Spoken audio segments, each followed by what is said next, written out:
Otep à tous, bien-aimés frères et sœurs. L'Allemagne dit non à l'autorisation d'utiliser les missiles occidentaux à longue portée sur le sol russe. L'Allemagne, non seulement elle dit non, mais elle dit qu'elle ne va plus envoyer ces missiles Taurus. Les fameux Taurus, elle ne va plus les envoyer en Ukraine. L'Allemagne demande aux autres pays de l'Union européenne d'arrêter avec cette affaire. Il est temps d'aller rapidement vers la paix. Les amis, c'est une mauvaise nouvelle pour Zelensky. Pour Zelensky, c'était alors la chose qu'il attendait le plus. Et l'Allemagne tourne le dos. Elle dit qu'elle ne rentre plus dans ses affaires. Vous savez, déjà il y a quelques semaines, l'Allemagne disait qu'elle devrait réduire son aide à l'Ukraine de moitié. Cette année 2024, elle a donné 8 milliards. Et l'année prochaine, elle va descendre à 4 milliards. Ainsi de suite. Si ça continue, bien sûr. Que se passe-t-il alors en Europe? Eh bien, parce que l'Allemagne a compris le message de Poutine. L'Allemagne sait que Poutine est sérieux. Poutine a dit que si les pays occidentaux autorisaient à l'Ukraine d'utiliser leurs missiles à longue portée pour atteindre le sol russe, alors l'OTAN serait directement rentrée dans le conflit. Et cela changera automatiquement la nature du conflit. Et si ça change la nature du conflit, la Russie réagira. Elle répondra à la mesure de la menace. Ça veut dire que dès le premier missile qui va quitter les Occidentaux pour atteindre l'Europe, pour atteindre la Russie, alors automatiquement la Russie va évaluer et va répondre. Il y a des experts qui disent que probablement c'est la Grande-Bretagne qui devrait le faire avec la France.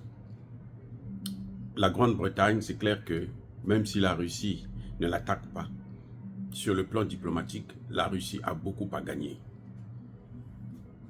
à suspendre les relations diplomatiques avec la Grande-Bretagne. Mais la Russie est claire. La Russie ne rigole pas, elle est sérieuse. Même la CIA l'a dit, que la menace nucléaire est là.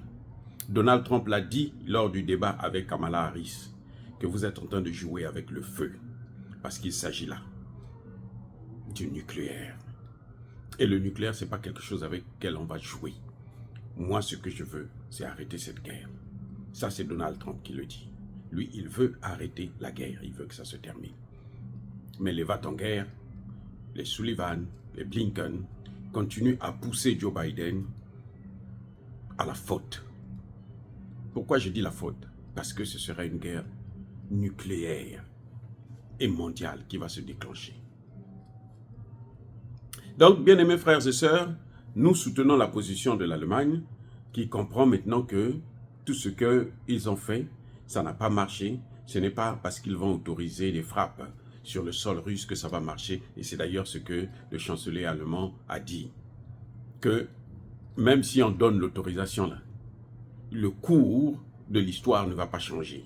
C'est-à-dire, la guerre ne va pas changer. La victoire de l'Ukraine est incertaine.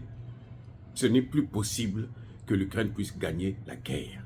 Puisqu'à course, ce que les autres appellent KSK, eh ben, ils sont en train d'être massacrés. Je dis bien massacrés.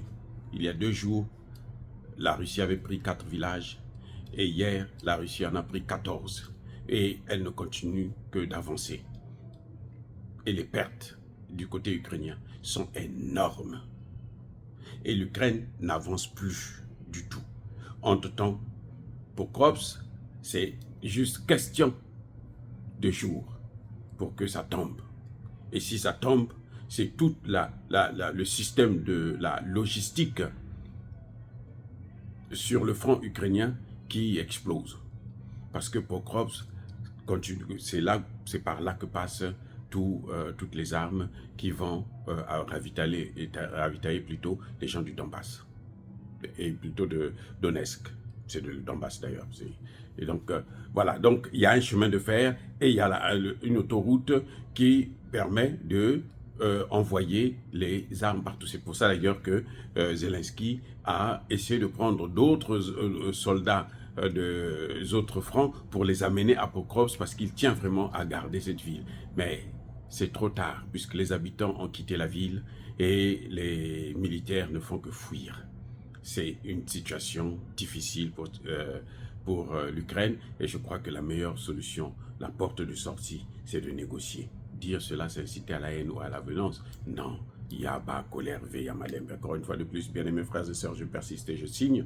Soyez bénis, abondamment bénis par le Dieu des Kémites et par nos ancêtres évangélisés. Mais que tous ceux qui persécutent le continent africain, le pillent et le déstabilisent, qu'ils soient noirs, blancs, chinois, arabes, juifs, indiens ou qui qu'ils soient punis, maudits, foudroyés, neutralisés, écrasés, effacés par le Dieu des Kémites et par nos ancêtres évangélisés. Vive l'Afrique éternelle, je dis et j'assume.